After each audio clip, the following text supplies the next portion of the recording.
여러분 안녕하세요. 반갑습니다. 또 한 주가 지나갑니다. 다행히 다들 건강하셔서 너무 감사드립니다. 오늘 축복의 기도는 시편 47편인데요. 우리 함께 마음을 다해 고백하겠습니다. 너희 만민들아 손바닥을 치고 즐거운 소리로 하나님께 외칠지어다. 가장 높으신 여호와는 두려워해야 할 분이시니 그는 온 세상을 다스리는 크고도 큰 왕이십니다. 여호와께서 만민을 우리에게 복종케 하시고 문 나라를 우리 발 아래 무릎 꿇게 하신다. 우리를 위하여 기업을 택하시나니 곧 사랑하신 야곱의 영화로다. 하나님께서 즐거운 함성 중에 보좌에 올라가시며 여호와께서 나팔 소리 중에 보좌에 올라가시도다. 찬송하라, 하나님을 찬송하라. 찬송하라, 우리 왕을 찬송하라. 하나님은 온 땅의 왕이심이라. 지혜의 시로 찬송할지어다. 하나님이 뭇백성을 다스리시며 하나님이 그의 거룩한 보좌에 앉으셨도다. 온 백성의 통치자들이 아브라함의 하나님의 백성이 되어 다 함께 모였다. 세상의 모든 왕들이 하나님께 속했으니 그는 높임을 받으시리로다. 아멘. 이 시간 우리 함께 찬양 드릴 때 어제 드렸던 찬양이죠. 이 세상을 살아가는 동안에 나의 힘을 의지할 수 없으니 기도하고 낙심하지 말 것은 주께서 참 소망 되심이라.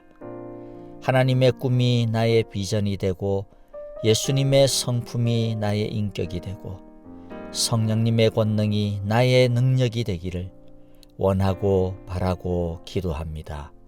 우리 다 함께 간절한 기도와 함께 찬양하겠습니다.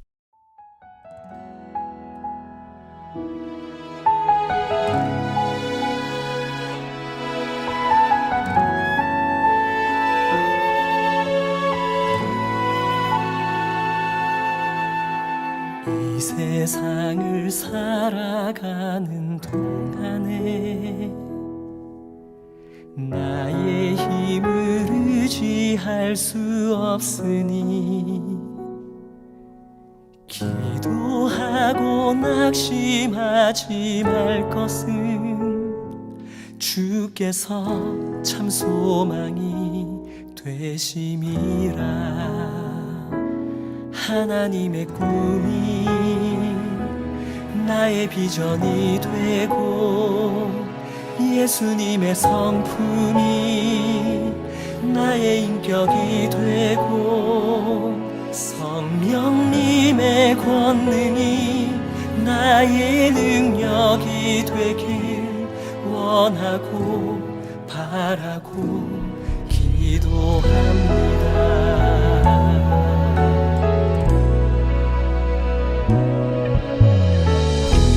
세상을 살아가는 동안에 나의 힘을 의지할 수 없으니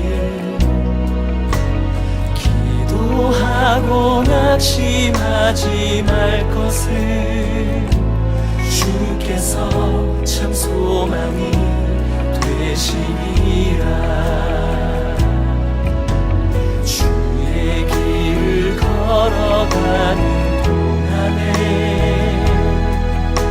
세상에 거두지할 수 없으니 감사하고 낙심하지 말 것은 주께서 참 기쁨이 되시니라. 하나님의 꿈이 나의 비전이 되고 예수님의 성품이 나의 인격이 되고 성령님의 권능이 나의 능력이 되길 원하고 바라고 기도합니다.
예수님의 성품이 나의 인격이 되고 성령님의 권능이 나의 능력이 되길 원하고 바라고 기도합니다.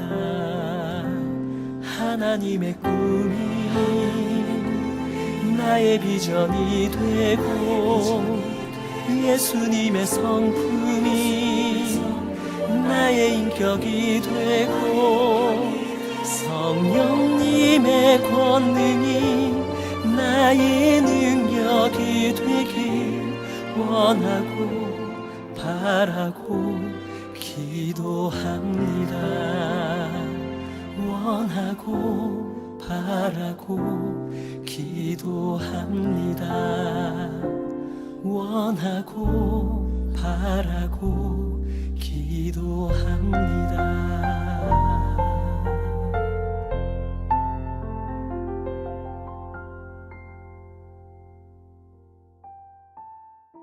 오늘의 말씀은 신명기 22장 13절부터 30절까지입니다. 제가 먼저 13절을 읽겠습니다. 어떤 남자가 여자를 아내로 맞아 동침한 뒤에 그 여자가 미워져서 이 여자를 아내로 맞아 가까이 하여 보았더니 처녀가 아니었다 하고 비방하며 누명을 씌워 소문을 퍼뜨렸을 때에 그 여자의 부모는 그 여자가 처녀임을 증명하는 증거물을 가지고 그 성읍의 장로들에게 가서 장로들에게 말하기를 내 딸을 이 사람에게 아내로 주었더니 그가 내 딸을 미워하며 내 딸이 처녀가 아니었다고 비방하였습니다. 그러나 이것이 내 딸이 처녀임을 증명하는 표입니다. 그리고 그 성읍의 장로들 앞에 그 자리옷을 펴 보여라. 그러면 그 성읍의 장로들은 그 남자를 붙잡아 때린 뒤에 이스라엘 처녀에게 누명을 씌운 대가로 그 남자에게서 벌금으로 은 100세겔을 받았어 그 여자의 아버지에게 주어라. 그 여자는 계속하여 그의 아내가 되고 그는 평생 그 여자를 내보낼 수 없다. 그의 주장이 참되었어 그 여자가 처녀임이 증명되지 않거든 그 여자를 그 아버지의 집 문 앞에 끌어내고 그 성읍의 사람들은 그 여자를 돌로 쳐서 죽여라. 그 여자가 자기 아버지 집에 있을 때에 음행을 하여 이스라엘 안에서 수치스러운 일을 하였기 때문이다. 그러므로 너희는 너희 가운데서 이런 악의 뿌리를 뽑아야 한다. 어떤 남자가 남의 아내와 정을 통하다가 들켰을 때에는 정을 통한 남자와 여자를 다 죽여서 이스라엘에서 이런 악의 뿌리를 뽑아야 한다. 한 남자와 약혼한 처녀를 다른 남자가 성 안에서 만나서 정을 통하였을 경우에 두 사람을 다 성문 밖으로 끌어다 놓고 돌로 쳐서 죽여야 한다. 그 처녀는 성 안에 있으면서도 소리를 지르지 않았기 때문이요 그 남자는 이웃의 아내를 범하였기 때문이다. 그리하여 너희는 너희 가운데서 이런 악의 뿌리를 뽑아야 한다. 어떤 남자와 약혼한 처녀를 다른 남자가 들에서 만나 욕을 보였을 때에는 욕을 보인 그 남자만 죽여라. 그 처녀에게는 아무 벌도 주지 말아라. 그 여자에게는 죽일 만한 죄가 없다. 욕을 보인 남자의 경우는 사람이 이웃을 해치려고 일어나 그 이웃을 살해한 것이나 마찬가지다. 그 처녀는 들에서 그 남자를 만났으므로 약혼한 그 처녀가 소리를 질러도 구하여 줄 사람이 없었을 것이다. 어떤 남자가 약혼하지 않은 처녀에게 욕을 보이다가 두 사람이 다 붙잡혔을 때에는 그 남자는 그 여자의 아버지에게 은 50세겔을 지불해야 한다. 그리고 그 여자에게 욕을 보인 대가로 그 여자는 그의 아내가 되고 그는 평생 동안 그 여자와 이혼할 수 없다. 아무도 자기 아버지의 아내를 취하지 못하며 그 어느 누구도 아버지의 아내와 동침하지 못한다. 아멘. 오늘의 말씀은 십계명의 제7계명에 해당하는 것의 세부 규정이라고 봐도 무방합니다. 그러나 이것을 오늘날 현대에 그대로 적용하기에는 많은 무리가 따를 것입니다. 하지만 하나님은 여기에 부부관계와 성에 관한 굉장히 중요한 원리를 우리에게 말씀하고 계십니다. 첫 번째 생각해 볼 문제는 오늘날의 상황과 좀 맞지가 않는 이 말씀들을 어떻게 우리가 받아들여야 하는가라는 것입니다. 예전에 이와 같은 질문을 한번 나눈 적이 있는데요. 문화적, 역사적, 상황적 간격이 있는 것이나 또 예수님의 구원 사역으로 인해 가지고 더 이상 지킬 필요가 없어져 버린 것들은 하나님께서 그런 계명을 주셨을 때에 그 원리와 정신을 찾아서 그것을 현대에 맞게끔 적용하는 것이 중요하다라고 말씀을 드렸습니다. 오늘은 그것과 함께 또 하나 중요한 자세에 대해 생각해 보고자 하는데요. 어떤 사람들은 시대가 달라져서 더 이상 사람들이 오늘 말씀과 같은 이런 말씀을 좋아하지도 않고 또 지키지도 않으니까 이제 그런 말씀을 없애버리자라고 주장하기도 합니다. 예를 들어 교회 안에서도 동성애를 허용하는 사람들이 이러한 논리로 주장을 하죠. 그러나 사람들이 좋아하지 않고 또 지키기도 어렵고 또 지키는 사람이 없다고 해서 하나님의 말씀을 우리 마음대로 없애서는 안 됩니다. 사람들은 그냥 원래 하나님의 말씀을 지키기를 싫어합니다. 또 지킬 수도 없는 게 당연합니다. 하나님이 그것을 몰라서 계명을 주셨겠습니까? 아닙니다. 사람들이 싫어하고 또 지킬 수 없다 할지라도 그것이 옳은 것이기 때문에 주신 것입니다. 여러분, 우리도 아이들을 키우면서 애가 할 수 있는 것만 하면 된다라고 말하지 않지 않습니까? 애가 하기 싫어하고 하기 어려운 것이라 할지라도 마땅히 해야 할 것들은 힘들더라도 가르치지 않습니까? 진리와 기준은 할 수 있냐 아니냐, 사람들이 좋아하냐 아니냐에 따라 세워지는 것이 아닙니다.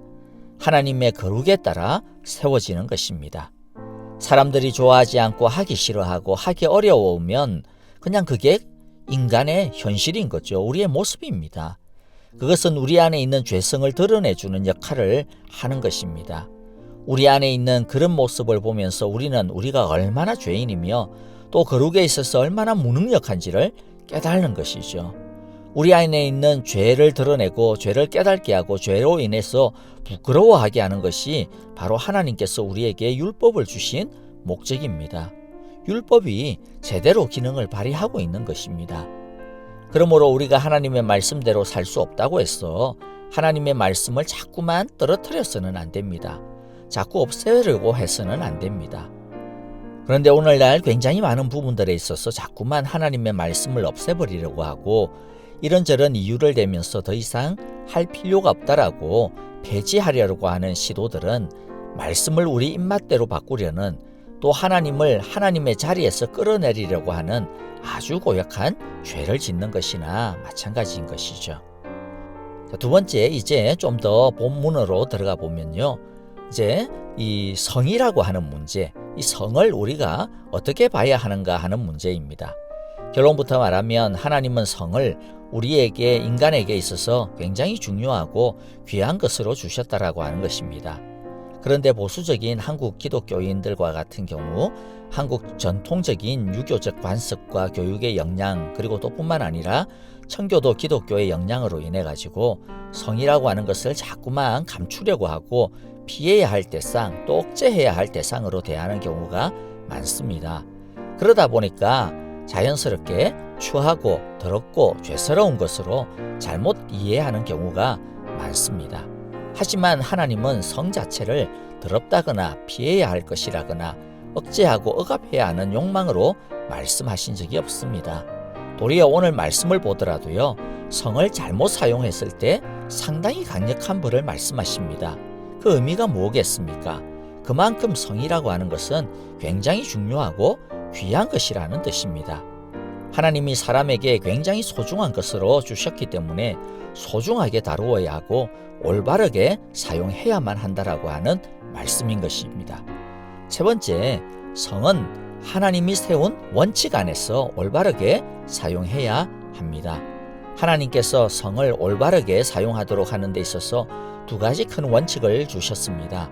하나는 정상적인 부부관계 안에서 사용하는 것이 마땅하다라는 것이죠. 정상적인 부부관계 안에서 사용할 때 성은 아름답고 하나님이 기뻐하십니다.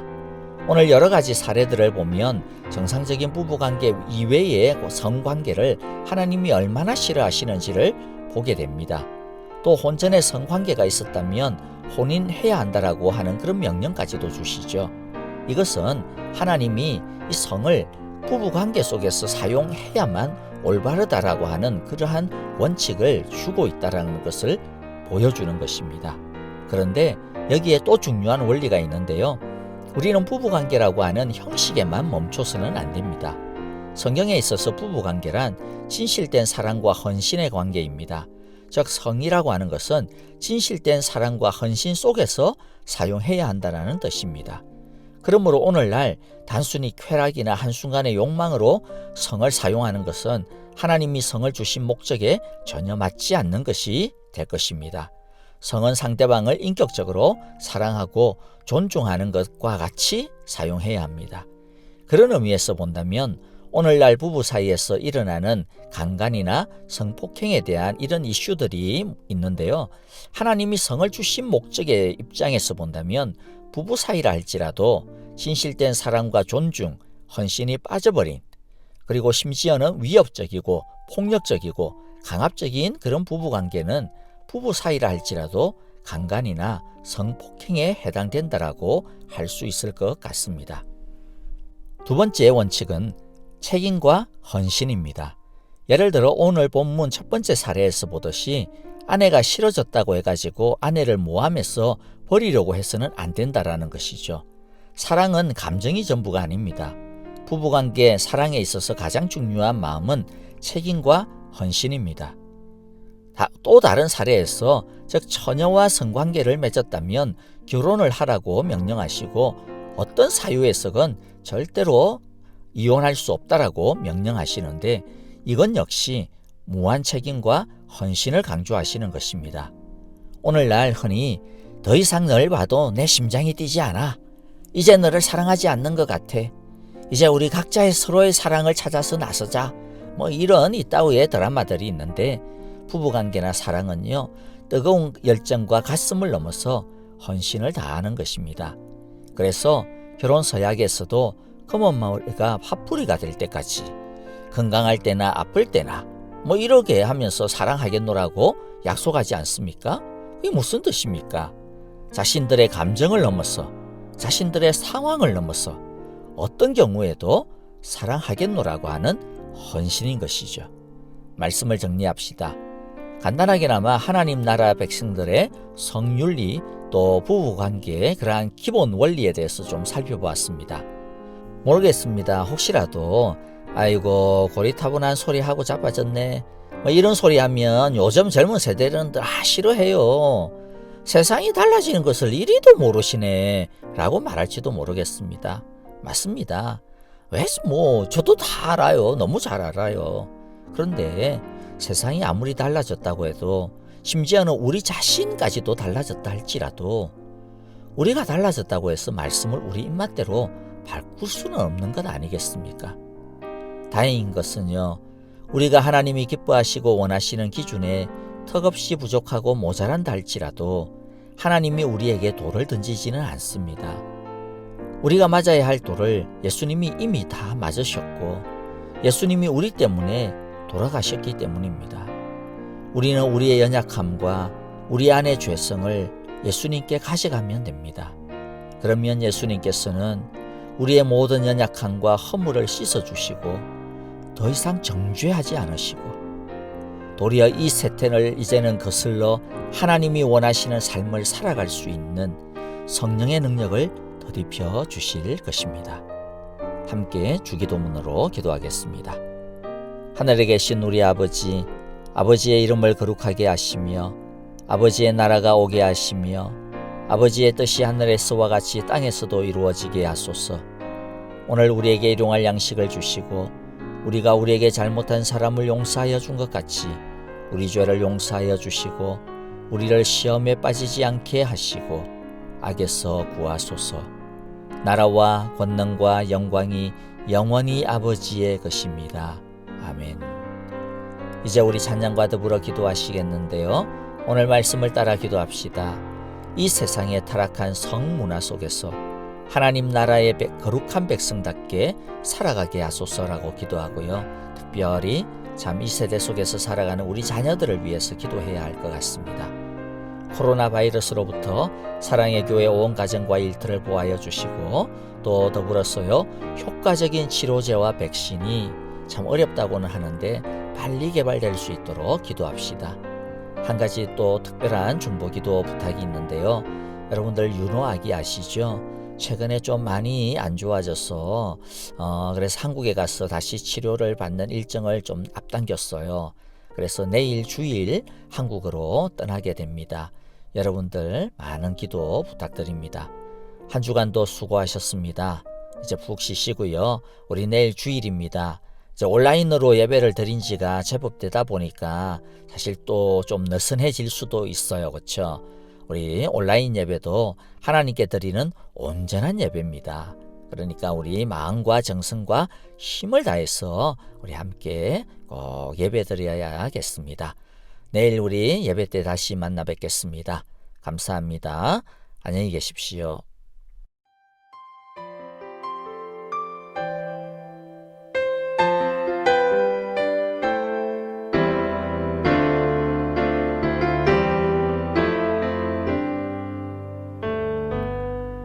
주님 말씀하시면 내가 나가리다.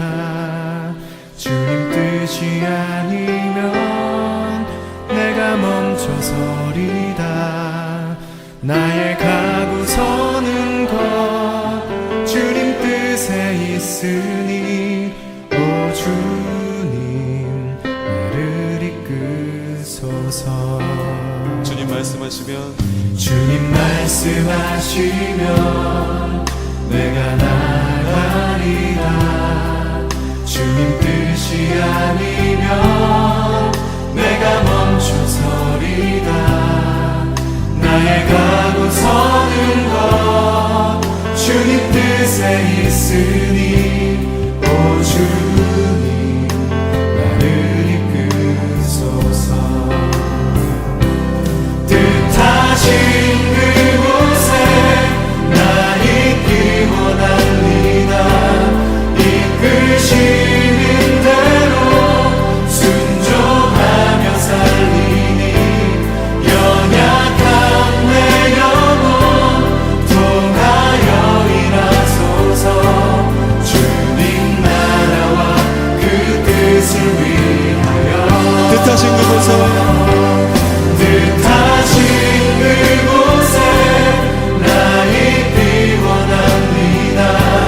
이끄시는 대로 순종하며 살리니 연약한 내 영혼 통하여 일하소서.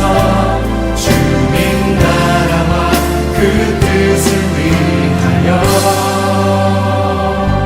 오 주님 나를 이끄소서.